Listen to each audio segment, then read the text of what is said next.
November 2nd, Thursday, All Souls Day.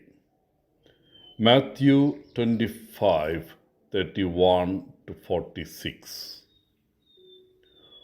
One of the greatest gifts that God has given us is the gift of memories. And whether our loved one died recently or in years gone by, we now treasure the memory of those times that we have had together. Times of joy, times of sorrow, times of sadness, and times of fun, and the memory of how they enriched our lives continues in our remembrance. It is also fair to say that the Bible is a book of memories.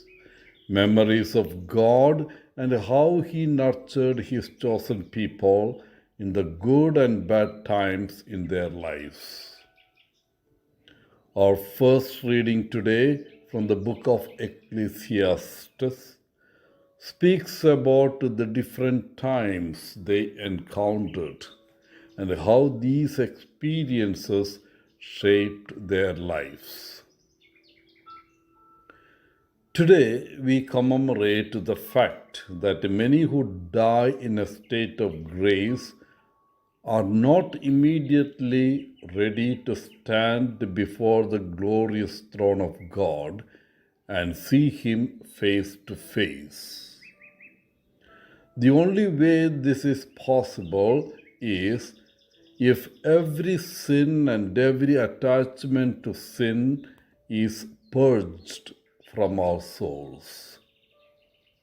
The Church, in her wisdom and holiness, has taught clearly through the centuries that when a person passes from this world to the next, while still attached to less serious sin, they need to be fully purified in order to enter heaven.